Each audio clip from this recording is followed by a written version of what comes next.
आज मैं चाहता हूँ कंपैरेटिव थोड़ा रिलीजन को देखें, क्योंकि हमको नॉर्मली एक या दो उस पर बात कर रहे होते हैं, लेकिन अगर हम वर्ल्ड डिस्ट्रीब्यूशन देखें तो रिलीजन के भी वर्ल्ड डिस्ट्रीब्यूशन में क्या चल रही है पॉपुलेशन के हिसाब से? मेजर रिलीजन जो डोमिनेट करते हैं वर्ल्ड में वो इस्लाम एंड क्रिश्चियनिटी है।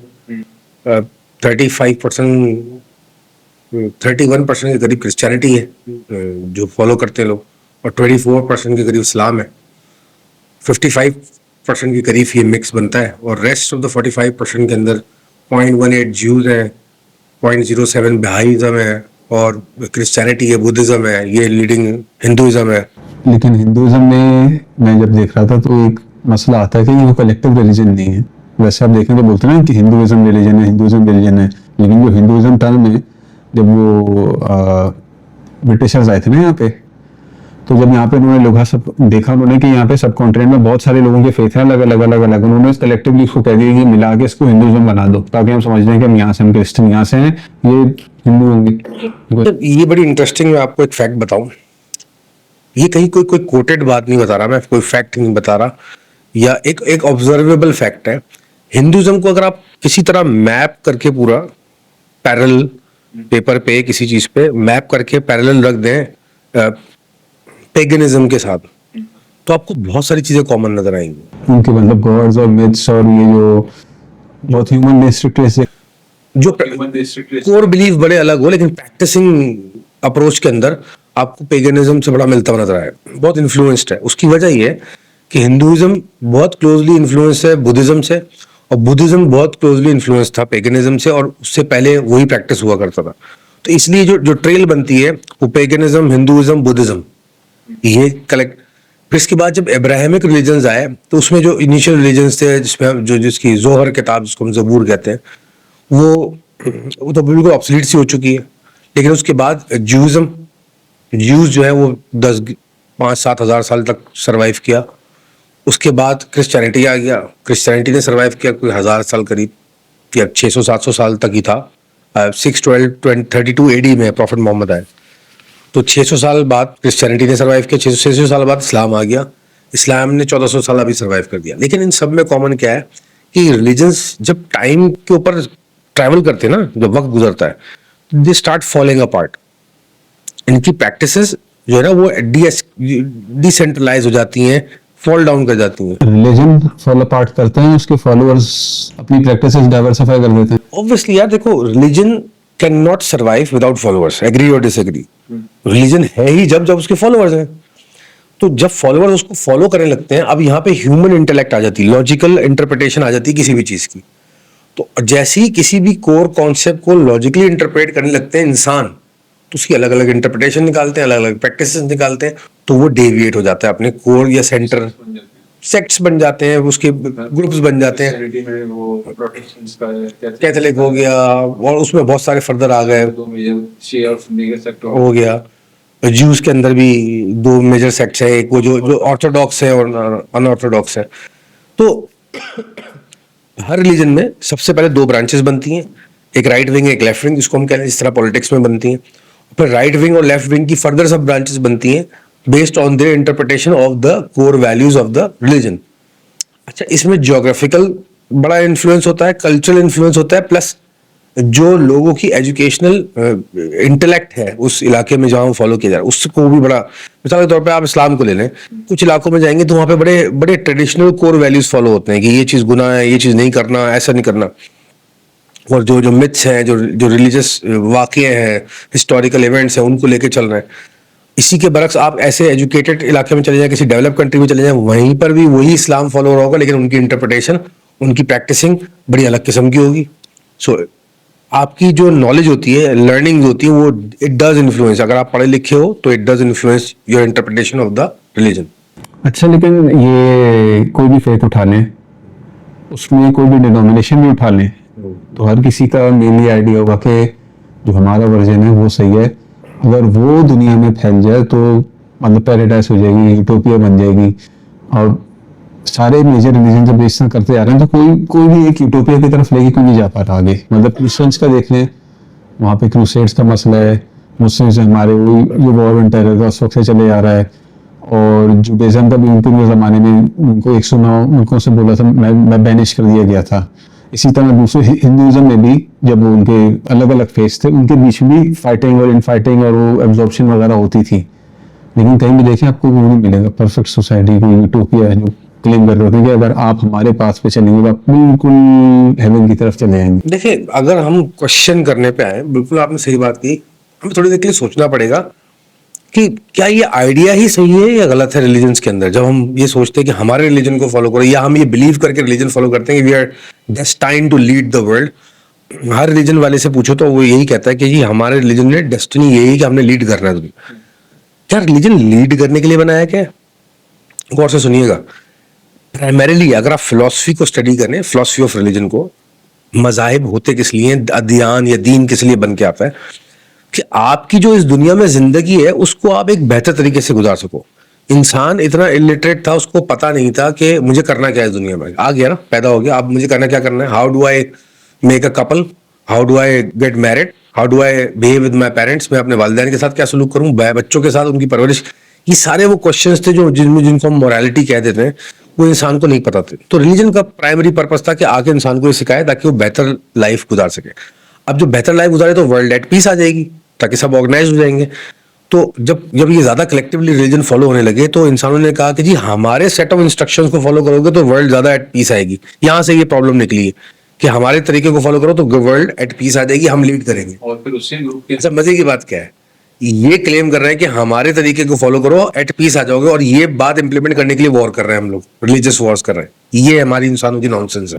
बाहर मतलब बाहर एनिमी नहीं मिलता तो अपने आप में लड़ाई शुरू हो जाती है कि हम में से एक होली ज्यादा कौन सा है, हम में से राइचियस कौन सा है। कार्ल सगान की मुझे एक बात बड़ी अच्छी लगती है, उसने एक दफा एक बात कही थी कि कभी हम एज अ ह्यूमैनिटी गौर करें कि हम किससे लड़ रहे हैं, वेयर आर वी हेडिंग। ये प्लेनेट अर्थ जो है, क्या हमारे आसपास कोई और प्लेनेट है हमारा पड़ोसी जिसमें और कोई इंसान या एलियन या दूसरी स्पीशीज बसती हैं, उससे कम्पीट कर रहे हैं? क्या हम रेस है, हमारा प्लेनेट आगे निकल जाए उनका पीछे?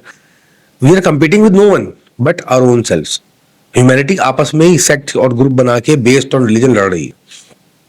फिर एक और फिलोसफर ने बड़ी अच्छी बात की कि पीस के नाम पर जितनी जाने आज तक दुनिया, जितना ब्लड शेड रिलीजन के नाम पर हुआ है उतना किसी चीज के नाम पर नहीं हुआ। तो ये पॉइंट, ये स्टेटमेंट जो है, वो पॉइंट ऑफ कंसर्न है। ये एक मिनट के लिए स्टॉप हो गया, सोचे इंसान, लीडर्स, पावर होल्डर्स और फॉलोअर्स ऑफ द रिलीजन, सोचे।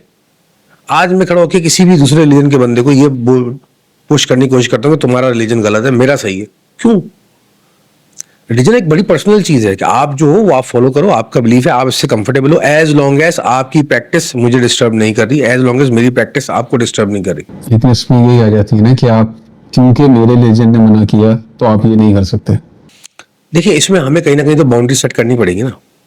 मेरे बिलीफ सिस्टम के मुताबिक आप जो कह रहे हैं कर रहे हैं वो गलत है।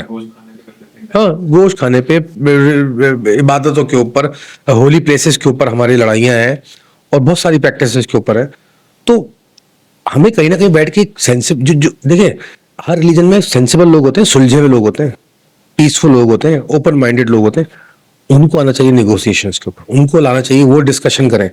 यहाँ पे क्या होता है, जो पावरफुल क्लेरिक्स, जो बायस्ड, जो ऑब्सेस्ड, जो एक्सट्रीमिस्ट, वो रिलीजन को चला रहे हैं। जरा गौर उठा के देखिए, हर रिलीजन के अंदर, क्रिश्चियनिटी में भी, जुडाइज्म के अंदर भी। इस तरह का जो एक्सट्रीमिस्ट होता है उसको ये पहली स्टेटमेंट देख के ख्याल नहीं आता कि हम इतने पीसफुल हैं और हम ये साबित करेंगे तुम्हें मार के। यही तो देखिए, ये कब रियलाइज होगा, इनको क्यों रियलाइज नहीं होता?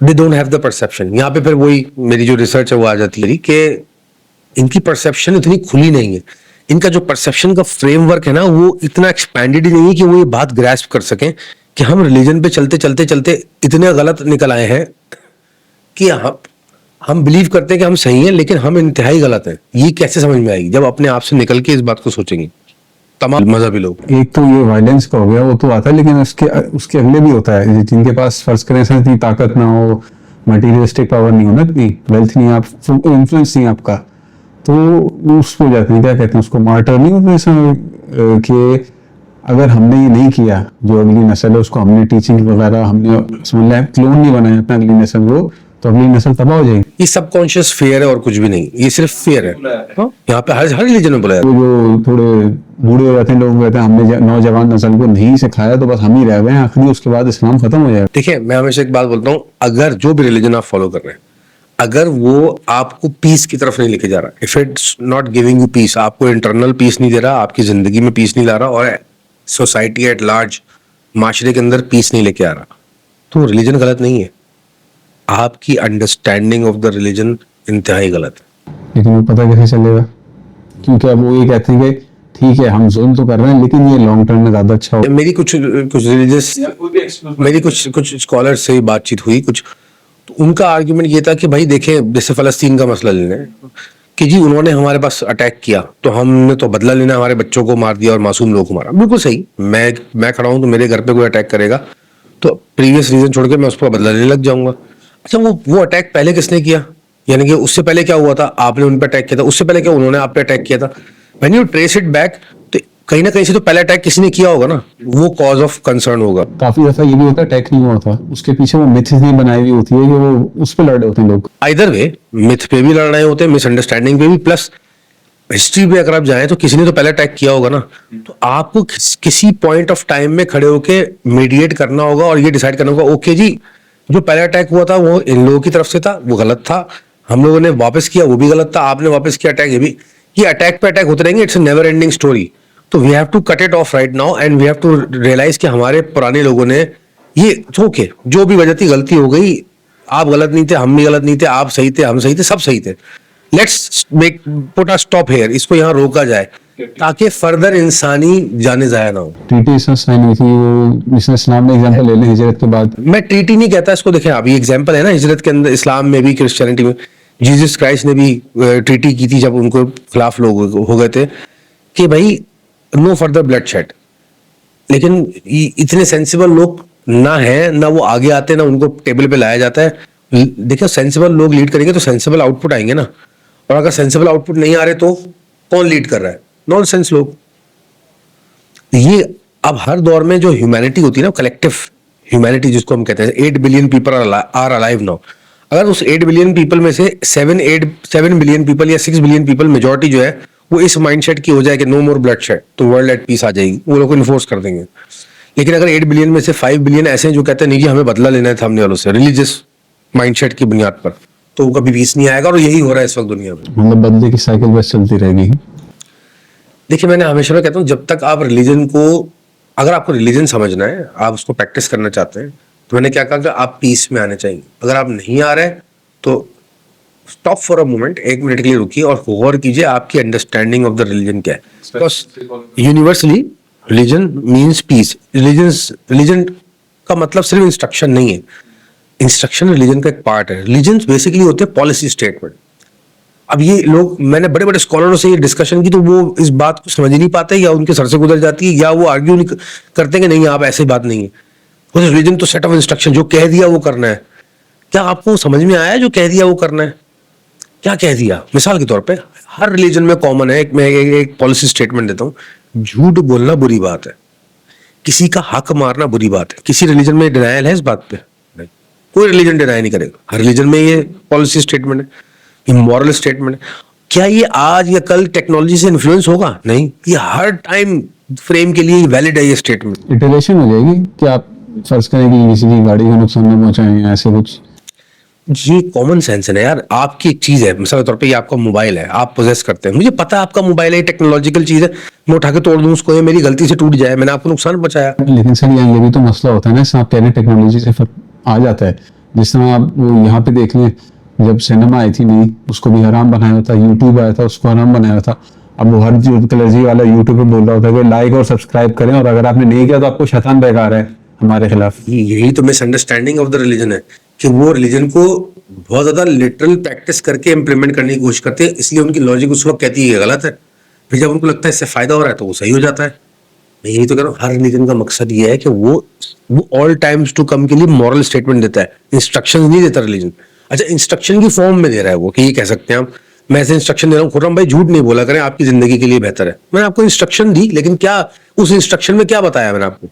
पॉलिसी स्टेटमेंट, जेनरिक स्टेटमेंट बताया जो ऑल टाइम्स टू कम के लिए आपकी पूरी जिंदगी के लिए वैलिड है। खुर्रम किसी का पैसा मत खाइएगा, आपके ज़मीर जो है ना वो तकलीफ देगा आपको। उसके अलावा मेरे ख्याल से हो भी नहीं सकता ना कि टेक्निकली साहब ने ये बोला है कि झूठ नहीं बोलना है। अब मैं बोलूँ नहीं, ये इंटरप्रिटेशन हो जाती है या मसला हो जाता है, फिर आप कहें चलो ठीक है खुर्रम ये करो तो झूठ नहीं बोलना, ये करो तो झूठ नहीं बोलना, करते करते करते करते करते लिस्ट खत्म ही नहीं होगी। तो उसको अब होता ये कि वो उसको सिनेरियो में रख के लोग अपना पर्सनल गेन के लिए, जिसको हम कहते हैं इस्लामिक सूफीज़म में नफसानी ख्वाहिशात को फरोग देने के लिए, वो उसको इंटरप्रेट करने की कोशिश करते हैं। मिसाल लोग आए, आपने तो कहा कि झूठ नहीं बोलना चाहिए, लेकिन मैंने ये झूठ बोल दिया इस सिचुएशन में तो उसकी जान बच रही थी, वो कर रही थी।